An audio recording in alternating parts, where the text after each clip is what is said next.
Time. Come on. Hello, good afternoon. Happy Friday to everyone. Hope everyone's had a great week. Hi, Greg. Hi, Rafi. And we're live today with our guest, Sarah Harris. And she is going to tell us a lot about her business and what she does. But before she starts or tells us everything, I just want to remind everyone to please put your comments in, your questions into the comments, and I will read them, or Greg will read them, and we will ask those on live to Sarah. And if you have questions for us, you can do that too, and we will answer all of them. So Sarah, welcome. Thanks for coming on here today. We appreciate you doing that. And can you tell everybody what you do and how long you've been doing it?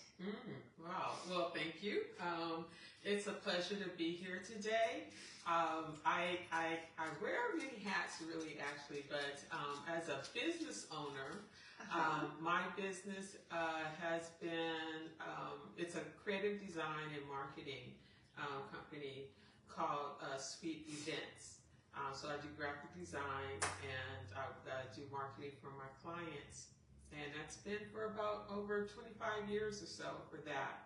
But I also publish a magazine. I had one that I started in 2000 called Save the Date, and I did that for about 10 years, and that was a printed magazine. And then did it have to do with events? Yeah, so I started out working with my sister who does event management. And so I was asking, where is the community master calendar of events? And so there really was, it was fragmented in terms of how you got your information. So it started out as a newsletter, and then it morphed and grew into a full-on, full-color, magazine of articles, ads, everything. And so I did that for about 10 years, and it was actually really great because I did always kind of envision being able to tell stories, especially what people are doing, because we have so many great, wonderful people in the community just doing great contributions, and are their stories being told. So that was that, but then in the late 2018, I knew that I wanted to get back to publishing again, and so I came out with Sweet Life SoCal, and it's digital, and that's SUITE Life. Okay. And so that's what I have right now. Also, so as a business, sweet, like as in a sweet. Yes, because I had it up where the magazine had like a suite of sections. But also, too, there were tools or information and stuff that I was pulling together that would be a suite of services and things. So, I was thinking, it was just like travel, but well, and a lot of people thinking like with suites and hotels and stuff like that. Right. And so there is that other concierge, leisure kind of travel vibe to it as well. So it's a play on layered. It was layered. Okay. when you talk about sweet, yeah. Hi Todd, hi Eva, hi Angeles. Thanks for watching. Please put your questions for Sarah or any of us in the comment section, and we will read them out loud. Okay. So Sarah's just telling us about her magazine called Sweet Life SoCal. Sweet Life. Yeah. And then, so you're no longer doing that, or no, you are doing that, but that's a digital. It's digital. It's online right now. SweetLifeSoCal.com. But she had a separate one that was a physical one that was called Save the Date, and then you also do graphic design. Yes. So the graphic design and your Sweet Life is current. Yes. Okay. All right. So tell us a little bit more about like the graphic design. Are you doing it like for other clients? Right. So, okay, the other hat that I wear is as president and CEO of the Black Business Association. Okay. And I came on as president in 2022. So, and I mention it right now because when I came on as president, my business take a back seat to. That always happens. As I am trying to implement the next phase era and a new vision for the BBA. But I still do retain some of my clients. The City of Inglewood, LA Council District 9. I work with UCLA Black alumni. There's a number of different kind of clients that I still have, but I did try to taper off some of them because I just couldn't do it all. But yes, I still do graphic design work, and I still do some marketing for the clients, as well as I have my digital magazine, Sweet Life SoCal. So how much of your time do you spend on Black Business Association? It's full time. Really? Yeah, it's full time because the first year it was a transition from the previous president. The BBA right now we're 56 years. Started in 1970, and the previous president who passed the baton to me, he served for, in total, because it's kind of off and on, but about 46 years. Wow. Of our 56-year history. So he's like Mr. BBA, and that's Earl Skip Cooper, the second, and he's also my mentor.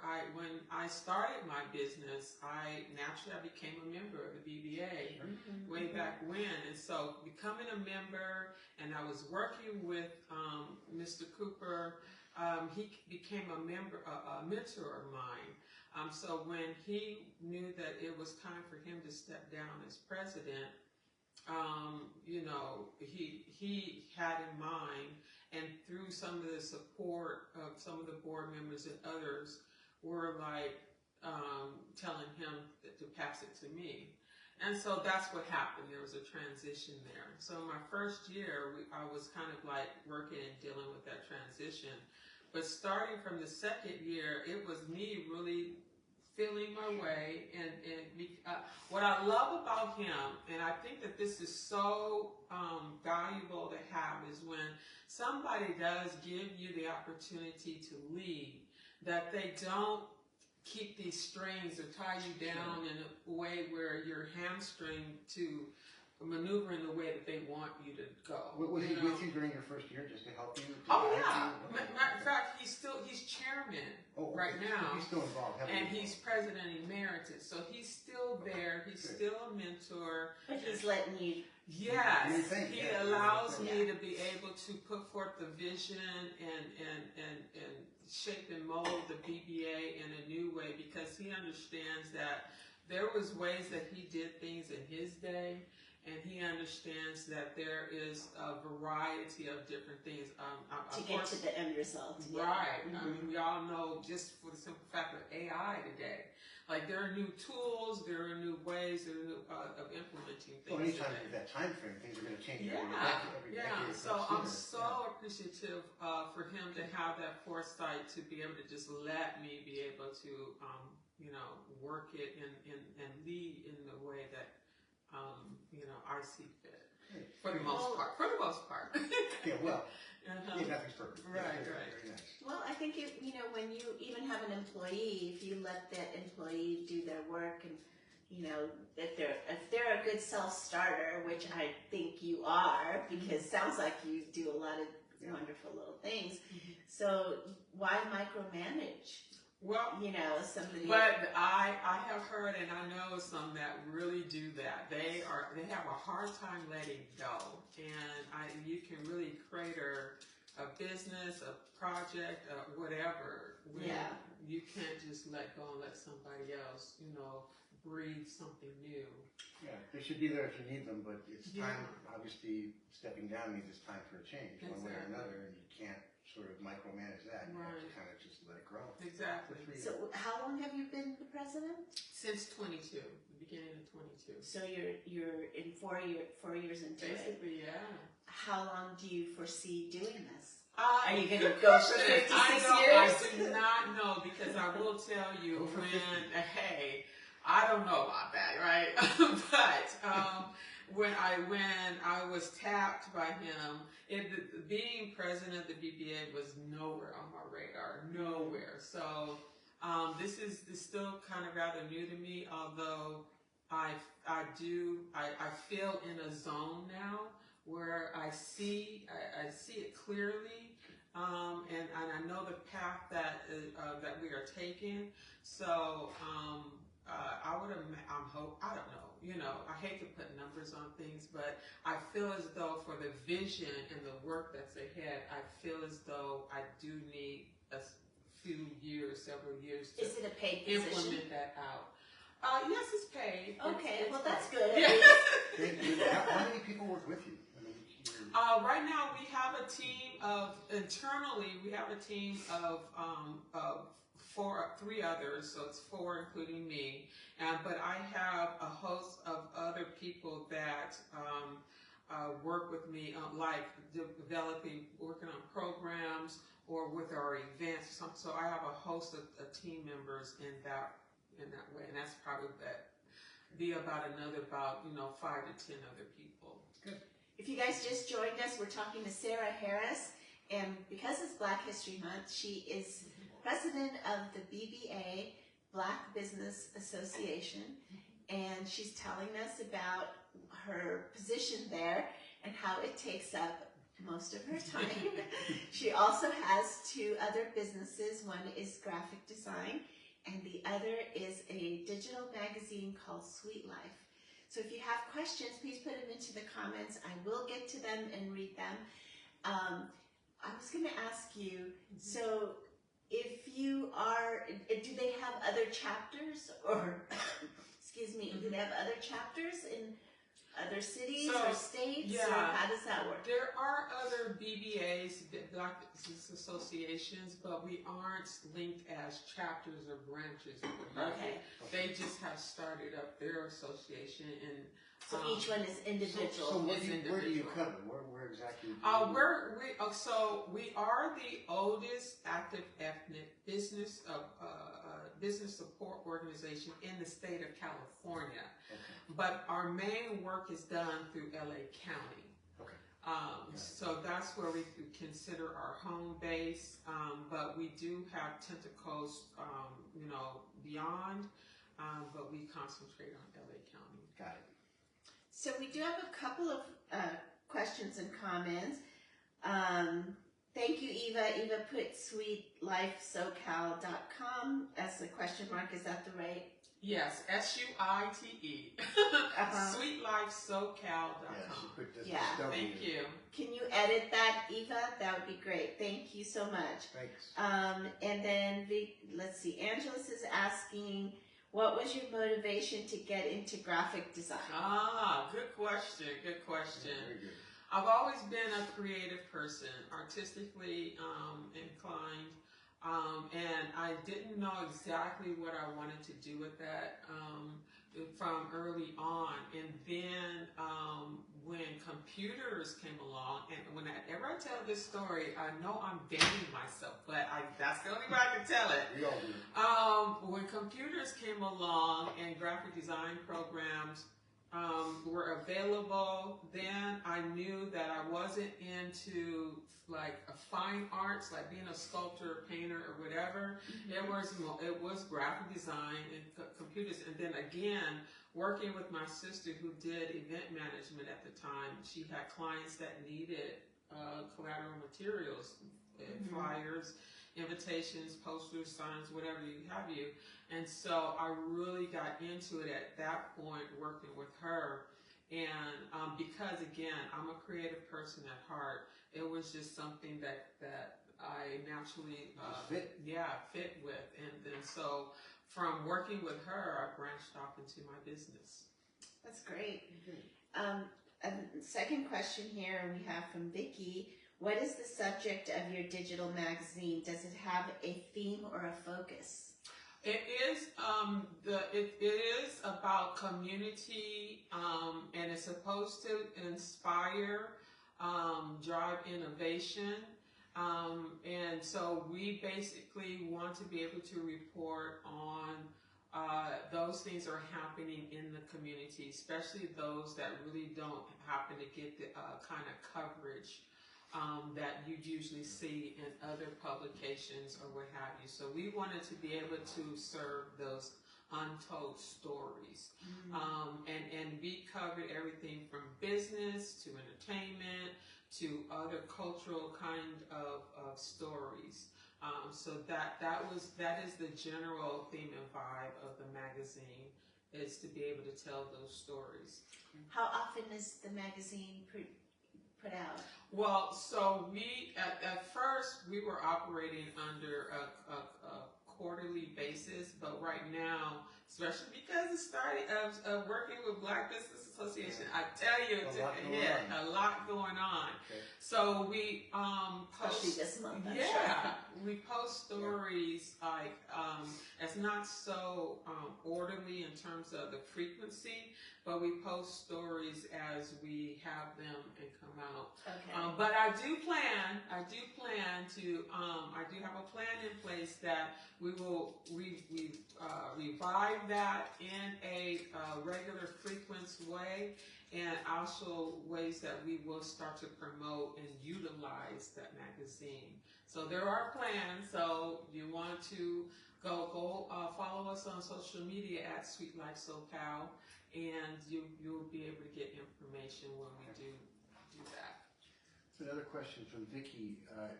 Is AI a tool you use for your graphic design business? Is AI what? A tool that you use for your graphic design business, and how does it help you if you do use it? I admit I use AI, but it's mainly for content that I need to kind of craft or whatever. I haven't gotten into utilizing AI to create my designs so much. I'm not necessarily against it, but I just find that you have to work hard at prompting it the way that you want it. If there's something in particular that you're looking for, or what have you, especially with AI now, things start to look the same. You can just tell it's AI. Yeah, you can. And so who wrote that? Hey, it's like that is AI. Yeah. So I still rather remain original as much as I can. Do you worry about AI taking over someday as far as that business goes? Because that seems like it would be something you would kind of focus on. Right. It's like this.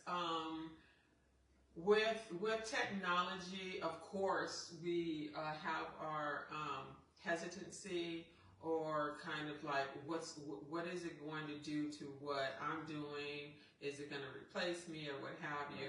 But I rather look at it as, because you can't stop it. It's here. It's not going away. So for me, I rather focus on, okay, I know that this is here, and I understand that it could eventually take away this. So then what is my move to create a new space for myself, utilizing this tool, where I can then redirect my efforts. And then, because AI is supposed to make things easier, to me that's a blessing. So I feel like, if we look at it that way, we could, instead of being afraid, we could embrace it and then end up being the better for it. Well, I hope that we also follow the idea that it doesn't have to take over, and that we limit what we want it to do, But there's going to be greedy people no matter Yes, what. exactly. The forces that be, it's hard to say exactly how much it will take over. After COVID and all kind of stuff, I don't put past anything can happen. Because really, when COVID came, I was like, are we living in another world? Is this really happening? Upside down. I think we all were doing that. So anything can happen. Look at the internet 30 years ago when it first came out, and now look at it. We couldn't live without it. Right. So I think AI is going to have that same effect. You've got to embrace technology because it's here. Right. You have to just figure out how do you fit in and make it work for you. Stop dealing with being afraid of it because it's not going to get you anywhere. Figure out how it can work for you. That's good advice. Yeah, really, very it's sound. good advice. But there are people who are very afraid of it, and then there's also people who want everything done with it, and I think that might be a little bit scary. Yeah, too. there are always extremes. Yeah. I just wonder how kids are going to get through it. They can write their reports in 2 seconds by pushing a button. I really feel sorry for our younger generation right now because I feel like they don't have the opportunity to develop certain skills like we did. Like making change. Making They change. can't count. Yes. It's unbelievable. How many people know somebody's phone number? I know, right? We used to memorize all of it. Yeah, we used to memorize stuff, and of course, our cursive and stuff.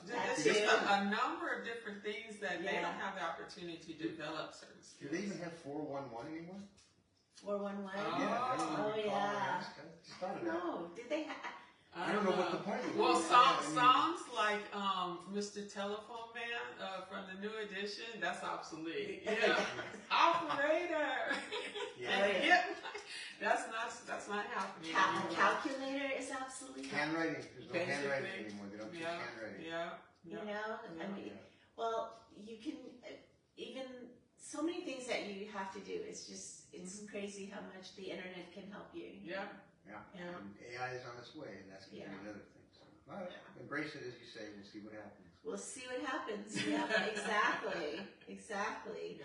So what have you been doing for this month that has kept you busy? Because it is Black History Month, and because you are the president of your BBA, what do you want people to know about this month for your organization? Thank you for that.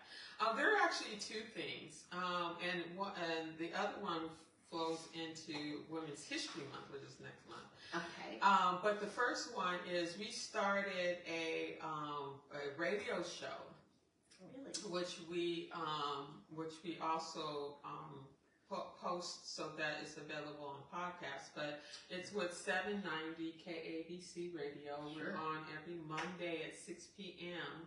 And we started that this month, February, for Black History Month. And we did that in a way because for the Black Business Association, we developed a media division.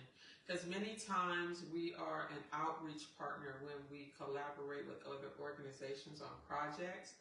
But also, too, we have members that it gives us an opportunity to be able to uplift their brands and businesses. So it's a number of different reasons why we are bolstering our media muscle. And plus, you know me, I have a marketing background, so it was kind of a natural tie it all together. part, of what we do. So there's that. It's called the Block Power Hour with Sarah Harris, and it's BLOC. Power Hour, and Block is basically a gathering, a coming of people that work with the same mission and mindset, purpose and goals, and so that's what we are, the Block Power Hour. And you said it's a radio show. It's not like a radio show. podcast. It's On a radio. KABC, It's on 6 o'clock KABC, Monday night. 790. Do you think if you spell stuff right, maybe more people will show up? Like Block, BLOC? And why do I do that? Why do I do that? I don't know. I make things difficult, but no, it's great. It's not a term that I made up. It is a definite word. Block, BLOC. I got you. It's kind of like the voting block, or have you heard that? Okay. That's how you spell it. It's not spelled with a K. So, but yes, that's what we developed, and so I've had, we just did a taping with Dr. Michelle Turner, who is Associate Vice President at USC for the Business Opportunity Office, and then we're having the CEO of LA Economic Development Corporation for our next show.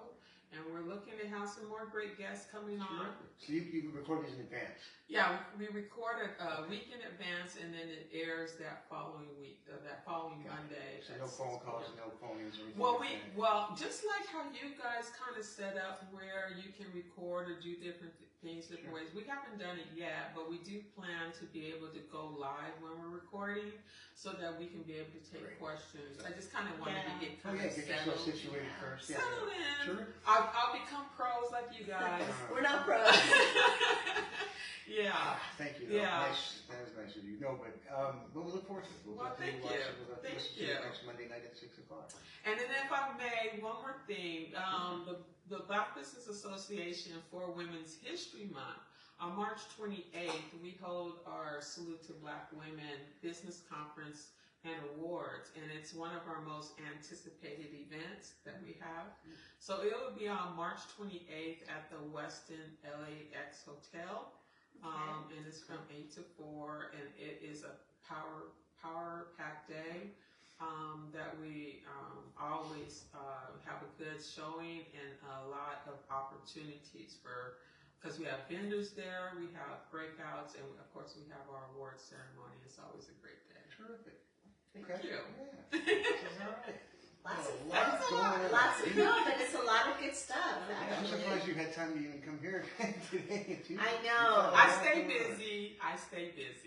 And it's better that way, isn't it? It's so much better. It's like, I think that, again, another effect of COVID is people appreciate time a lot more now. Oh, for sure. We've been home long enough, and now it's kind of like, what do I do? What do I do? But she gets more done because she's busy already. Yeah, so, she can get more done. Yeah. They say that. They give the busy person the stuff that you want done because they'll get it done. Right. Exactly.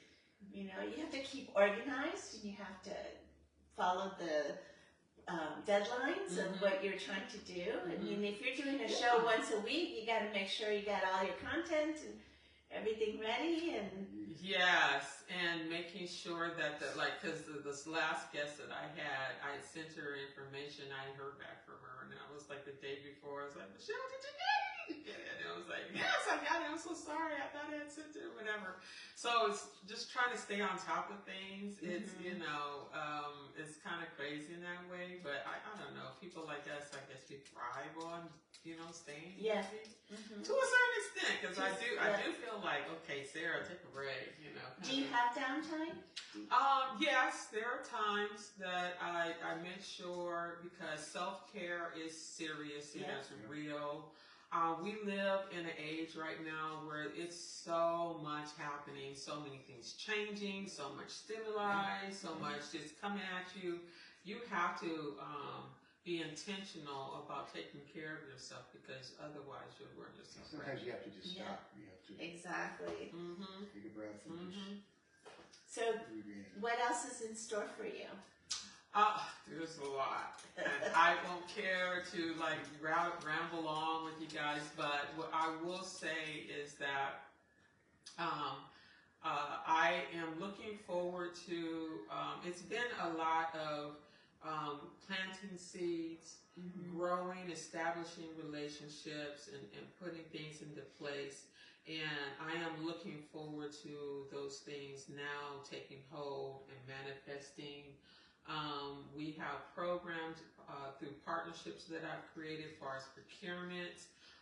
Any business owners out there who are looking to do contracting, especially for the Olympics, make sure that you are on rampla.org. That's rampla.org. Make sure you're registered on there. And then also too, NFL, they are taking on through February 28th. If you want to do business with the NFL, you have until February 28th. And you can go to bbala.org to find this information, bbala.org, but there is a link there that you can register to become a business who can contract with the NFL, but their deadline is February 28th. So it's just things like that. So register and you tell them what your business is and how you'd like to partner with them? What it is, you at least get yourself registered in their database, and then from there they will tell you what else they need so that they can, when they're ready and have contracts available, you are in the pipeline and you have the opportunity to now bid on it. But if you're not in their database, you won't even have the opportunity to bid on a contract. I see. Okay, so that was going to be my next question. Is it more helpful to go through you guys? Obviously, it sounds like it is. Yeah, no, well, yeah, to get the information, because I'm not thinking of the website for the NFL right now in my head, but it is at bbala.org. So for the BBA, do Black-owned businesses go on there, register? Do they have to? Do you list all the businesses?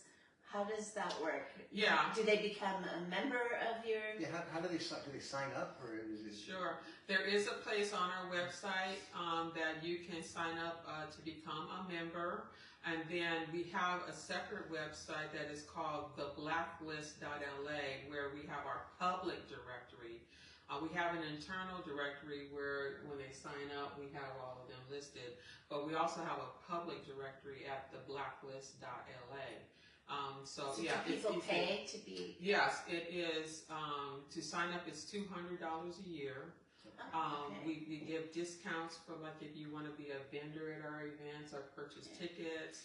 Of course, all of the networking opportunities and the different things that we do to provide resources and opportunities for the businesses. And $200 a year has not changed. And this is what Skip will say all the time, Mr. Cooper, the past president, is that it hasn't changed in 40 years. So it's been the same rate or whatever, but the important thing is that you, like what you guys do, you become a part of a group and you can be able to have more opportunity and resources around you for your business. So is BBA a nonprofit, or is it? It's a nonprofit. Nonprofit. Okay. Mm-hmm. Yeah. So you do fundraisers and stuff too? Yes. Okay. Yeah, that's what Salute to Black Women is, a fundraiser, and we also have an expo in August for Black Business Month. Okay. It'll be our fourth. Losing track now. It'll be our fourth year for that, and then we have different types of workshops and other opportunities throughout the year for different things. Like we have one for estate planning, where it's called the Legacy Blueprint. We have that coming up on March 5th and some other things. Great. Wow, that's a lot of information. But it's all good information. I hope you guys are writing some of these down. And maybe we'll... Or just go to bbala.org and you can see it there. And I'll put that in here. So it's bbala.org.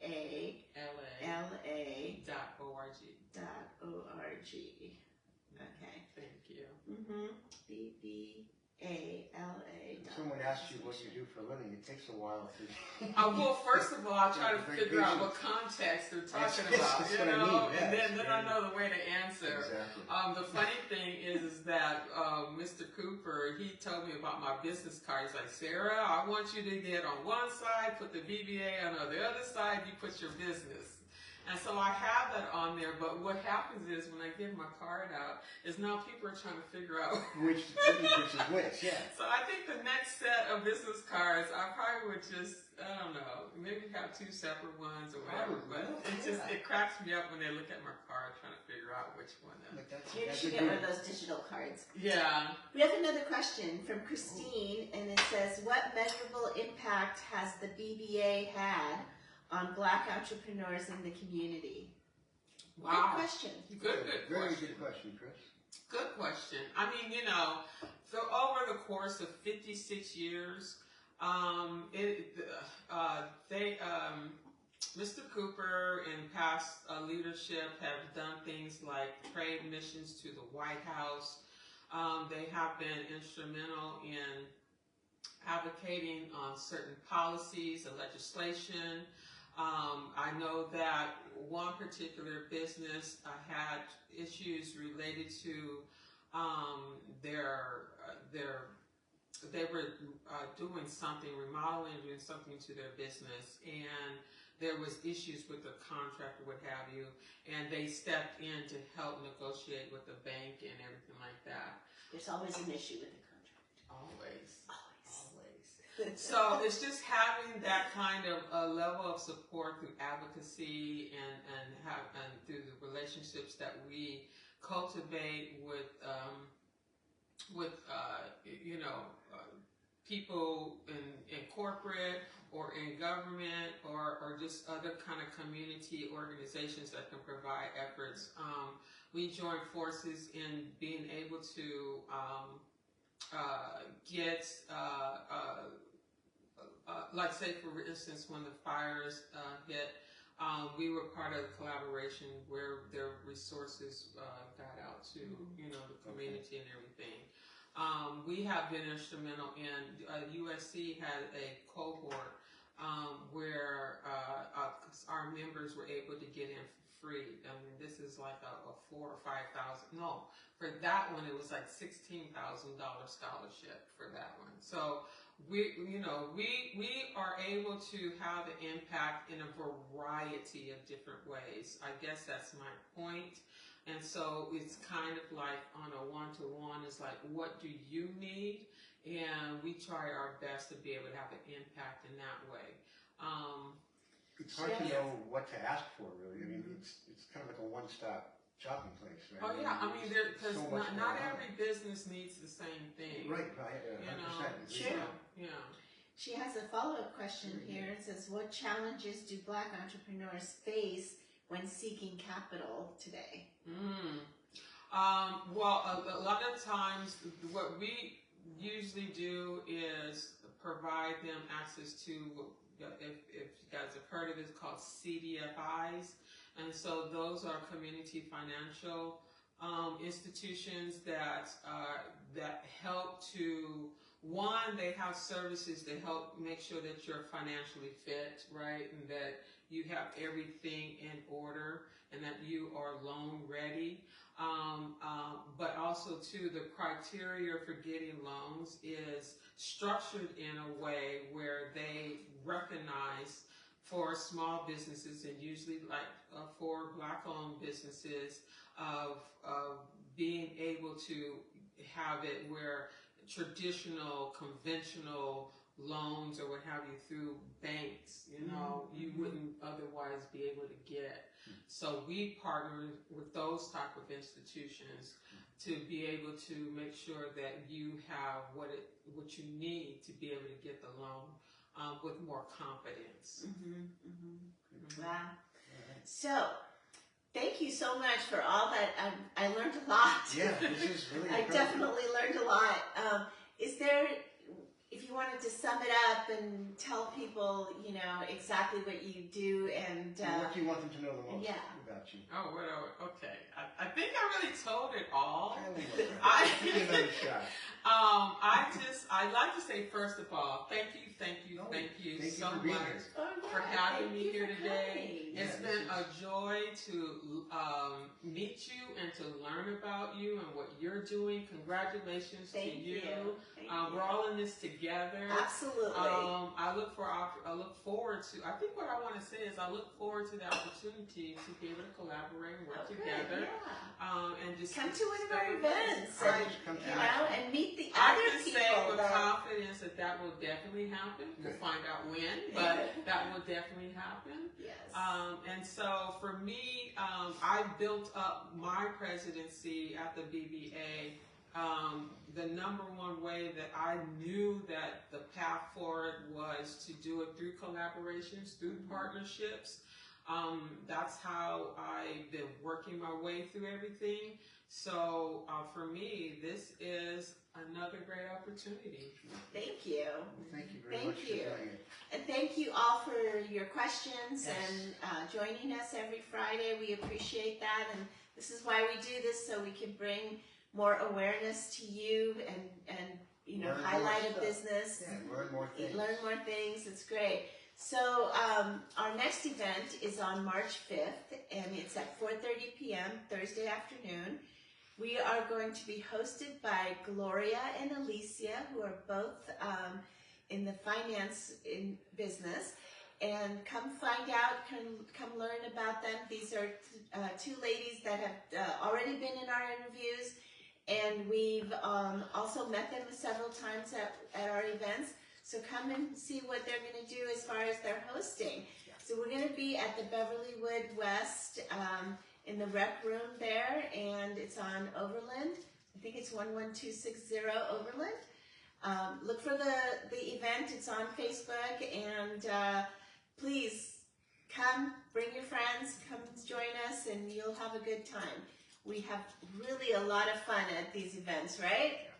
And this Greg place will is be good. there. I'll be there this time. And this place is good too. Beverlywood's nice. Yeah, it is nice. Good room. It is nice. We'll have a good time. So, and maybe Sarah will make it. So. I'm hoping so. But if you have any questions, contact me, but do RSVP, okay? And we'll see you guys next week with Gloria and Alicia, who are going to talk about their businesses and our event. So thank you. Have a great weekend. Good weekend, everybody. Thank you.